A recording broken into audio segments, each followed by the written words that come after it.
اگر رمضان میں کوئی حافظ تراویح میں کچھ بھول جائے تو صحیح سے ذرا دیکھ لیا کیجیے آپ کہاں بھولتے ہیں، جبکہ بھولنے کی وجہ کچھ ہم بھی ہوتے ہیں۔ حدیث پاک میں ہے سرکار دو عالم جن پر قرآن اترا، صاحب قرآن ایک دن فجر کی نماز پڑھا رہے تھے، نماز میں سورہ روم پڑھ رہے تھے، مشابہت لگ گئی۔ سلام پھیرنے کے بعد حضور نے دیکھا مقتدیوں کو اور کہا کیا حال ہے ان کا، جو لوگ صحیح سے وضو نہیں کرتے ہیں، مقتدیوں کے صحیح سے وضو نہیں کرنے کی وجہ سے امام کی مشابہت ہوتی ہے۔ تو صحیح سے وضو نہیں کرے مقتدی امام کی مشابہت ہوتی ہے، یہ ہم نہیں سمجھتے ہیں، ہم وضو صحیح سے نہیں کہ اس لیے ہم بھول رہا ہوں۔ بہرحال وہ بادشاہ گھر آئے، اپنے غلام کو کہا لو یہ اتنے اناج کی بوری ہے اور یہ کچھ رقم ہے، جا کر امام صاحب کو دے کر۔ کس بنا پر؟ امام صاحب فجر کی نماز میں بھول گئے۔ وہ غلام اناج لیا، پیسہ لیا، جا کے امام صاحب کو دیا اور کہا کہ یہ لگتا ہے ضرور کچھ وجہ ہوگی، یہ ہمارا مالک جو ہے بلا وجہ نہیں بھیجا ہوگا۔ کہا حضرت کہیے سب خیریت سے ہے؟ کہا کیا خیریت رہے گی، میری بیوی درد ذہن میں مبتلا ہے، گھر میں بچہ تولد ہونے والا ہے، پاس میں پیسہ نہیں کہ بیوی کو ڈاکٹر کے پاس لے جائے، نماز پڑھاتے وقت وہی خیال میرے ذہن میں آ رہا تھا، اسی لیے میں نماز میں بھول رہا تھا کہ میری بیوی پریشان ہے، ڈیلیوری کا معاملہ ہے اور پیسہ نہیں کہ بیوی کو ہم ڈاکٹر کے پاس لے جائے، تو نماز میں ہی خیال مجھے ستا تھا کہ میں نماز میں بھول رہا تھا اور میں اکثر مجھے بھول ہو رہی تھی۔ سمجھ گیا کہ یہی وجہ ہے کہ میرے بادشاہ نے، میرے آقا نے یہ اناج کی بوری رقم دیا کہ حضور لیجئے یہ پیسہ، آپ اپنی بیوی کا علاج کرائیے، یہ رقم لیجئے اور یہ اناج لیجئے۔ آج ہم صرف امام پر حکم چلاتے ہیں، لیکن یہ نہیں سمجھتے کہ ان کی کیا مجبوری رہی ہوگی، کیا ان کی پریشانیاں رہی ہوں گی، کیا ان کے ساتھ معاملات ہیں۔ کاش ہم اس پر غور کرتے، جب ہم اس پر غور کر لیتے تو یقیناً کبھی کبھی امام صاحب کے پاس ہم اٹھا بیٹھا سیکھنے کے لیے۔ آج کتنے مسلمان ایسے ہیں اس پورے بھرے مجمع میں جن کو سورہ فاتحہ صحیح سے تلفظ کے ساتھ بہترین سے پڑھ کر سنا سکتا ہو، جو مدرسہ میں نہیں پڑھتا ہو، جو حافظ اور مولانا نہیں ہے، نہیں لگتا ہے کہ کوئی سورہ فاتحہ صحیح سے پڑھ کے سنا گا، جبکہ نماز میں قرات فرض ہے، نماز میں قرات فرض ہے۔ اگر صحیح سے قرات نہیں ادا کر پائے، صحیح سے قرات نہ کر پائے تو نماز صحیح ہوگی ہی نہیں، اور ہر مسلمان پر نماز فرض ہے۔ تو معلوم ہو کہ ہر مسلمان جو بالغ عاقل ہے، چاہے وہ مرد ہو یا عورت، اس پر قرات فرض ہے، اس کو قرات سیکھنا ضروری ہے۔ اب بولے کہ نہیں ہمارا سیکھنے کی عمر ختم ہو گئی، ارے نادان، بچے پہ نماز فرض نہیں ہے جب تک بالغ نہ ہو، تو سیکھنے کی عمر بچپن میں نہیں ہے، سیکھنے کی عمر تو آپ کے بالغ ہونے کے بعد ہوئی، کہ آپ بالغ ہوئے، آپ پر نماز فرض ہے، تو آپ کو نماز کا طریقہ سیکھنا ہے، وضو کا طریقہ سیکھنا ہے، غسل کا طریقہ سیکھنا ہے، ان سب چیزوں کو سیکھنا ہے آپ کو۔ کیسے ہم غسل کریں، کیسے ہم وضو کریں، کیسے ہم نماز پڑھیں، نماز پڑھیں، سجدے سہو کب کرنا ہوگا۔ ایسا نہیں کہ ایک اناڑی امام تھے، نماز پڑھائے، سجدے سہو کر لیا، نماز کے بعد پوچھا لوگوں نے کہ بھائی آپ نے سجدے سہو جو کیا کیوں کیا، ظاہر تو کچھ دیکھنے کو نہیں ملا، تو تھوڑا سا ہو گیا، کہا کیا ہوا تھا، تھوڑی سی ہوا نکل گئی تھی، تھوڑی سی ہوا نکل گئی تھی، سجدے سہو کر لیا۔ تو امام کو معلوم نہیں تھا کہ ہوا نکلنے سے وضو ہی ٹوٹ جاتا ہے تو نماز کہاں سے ہوگی۔ سجدے سہو تو اس نماز کی کمی کو پوری کرنے کے لیے، اگر کوئی واجب بھولے سے چھوٹ جائے اس کمی کو پوری کرنے کے لیے، تو یہ ہنسنے کی بات نہیں ہے۔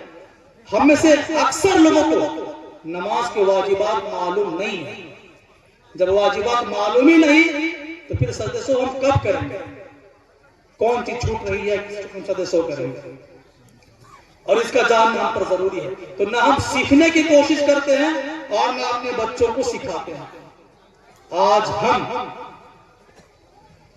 بڑے فخر سے کہتے ہیں کہ ہمارے اتنے بچے ہیں، سبھی بچے پاؤں میں کھڑے ہیں، سبھی بچے ہمارے گریجویشن کیے ہوئے ہیں، سبھی بچے ہمارے دکانداری کر رہے ہیں، لیکن بہت افسوس کے ساتھ کہنا پڑتا ہے کہ ہمارے جتنے بچے ہیں ان بچے میں شاید ہی کوئی بچہ صحیح سے نماز پڑھنا جانتا ہو، اسلام کے احکام پہ چلنا جانتا ہو، اسلام کے فرامین پہ عمل کرنا جانتا ہو، سنت مصطفیٰ کا پابند بننا چاہتا ہو۔ اور یہی کمی کی وجہ سے آج غلط فرقے پاؤں پسار رہے ہیں، چاہے وہ فرقہ ذکی الہی ہو، فرقہ گوہریہ ہو، یہ ہمارے بھولے بھالے مسلمانوں کو پھنسا رہے ہیں۔ ہمیں معلوم نہیں اللہ کا مقام کیا ہے۔ اللہ وہ ہے جس نے ہم سب کو پیدا کیا اور وہ ایک ہے، یہی ہمارا اسلام کا کلمہ ہے، لا الہ الا اللہ، نہیں ہے کوئی معبود سوائے اللہ کے، معبود صرف ایک اللہ کی ذات ہے، کوئی اللہ کے سوا کوئی دوسرا معبود نہیں ہو سکتا، نہ کوئی پیر، نہ کوئی بابا اور نہ کوئی فقیر اللہ ہو سکتا ہے جس کی ہم ود لگائیں، یا اللہ کے بجائے یا گوہر یا فلاں کہیں۔ اللہ ایک ہے، اس کے سوا کوئی معبود نہیں، صرف ایک ہے جس کی عبادت کی جائے۔ ایسے ہی رسول پاک سرکار دو عالم صلی اللہ علیہ وسلم، انبیاء کرام جو کم و بیش 1,00,000 یا 2,24,000 آئے، ان رسولان پاک کا سلسلہ ہمارے نبی کریم صلی اللہ علیہ وسلم پر ختم ہوا۔ ہمارے نبی کے بعد کوئی نیا نبی یا پیغمبر آنے والا نہیں، کوئی نبی آ نہیں سکتا۔ تو اب کوئی قادیانی کہے کہ فلاں نبی ہے، فلاں کوئی ذکی اللہ کسی کو نبی مانے، کوئی گور شاہی کسی کو نبی مانے، تو یہ تو ہمارے نبی کے بعد کوئی نبی آ ہی نہیں سکتا ہے، تو کوئی نبی نہیں۔ ولی کا معاملہ ہے، ولی کے لیے شرط ہے کہ پابند شرع ہو، کوئی جاہل ولی نہیں بن سکتا، کوئی غیر شرع شخص ولی نہیں بن سکتا۔ عالم غوث اعظم نے الفتح الربانی میں صفحہ 82 میں لکھا ہے کہ عالم جس شخص کا علم جتنا زیادہ ہوگا اس کے اندر اتنا خوف خدا اور اتنا وہ شریعت کا پابند ہوگا۔ تو خلاف شرع کوئی بھی شخص، ہمارا پیشوا، ہمارا پیر یا کوئی ولی نہیں ہو سکتا۔ جب ان مسائل کو آپ سمجھ لیں تو پھر کوئی ذکی اللہ، کوئی گوہر شاہی، یہ سب نہ خدا ہے، نہ رسول ہے، نہ ولی ہے اور نہ صحیح عالم ہے۔ اگر عالم ہوتا تو خوف خدا اس پر غالب ہوتا۔ عالم وہ ہے جس کو دیکھ کر اللہ کی یاد ہے۔ تو میرے بزرگوں اور دوستوں، ہمیں ان غلط فتنوں سے بچنے کی کوشش کرنی چاہیے۔ کوئی ہمیں کتنوں ہی لالچ دلائے۔ ایک چیز ہے، سود کا کاروبار ہمارے اندر بہت زیادہ پنپ رہا ہے۔ قرآن پاک میں احل اللہ البیع وحرم الربا، احل اللہ البیع وحرم الربا، اللہ نے بیع کو حلال کیا اور سود کو حرام کیا۔ یہ سود لینا بھی حرام ہے اور دینا بھی حرام ہے۔ بہت سے لوگ سود پر پیسہ لے کر غلط رسم کو پورا کرنے کے لیے شادی کم خرچ میں بھی کر سکتے تھے، لیکن دکھاوا کرنے کے لیے، نام و نمود کے لیے سود لے کر فیشن اور دکھاوا کرنے کے لیے اپنی حیثیت سے بڑھ کر خرچ کرتے ہیں، جبکہ سود لینا اور دینا دونوں حرام ہے۔ اب حق تو یہ ہے کہ لڑکی والے سے پیسہ لے کر لوگ حج اور عمرہ کر رہے ہیں، جو سود کا پیسہ ہے، یہ حرام کا پیسہ لے کر اس پاک دیار تک جا رہے ہیں اور حاجی اور عمرہ کرنے والے کہلا رہے ہیں۔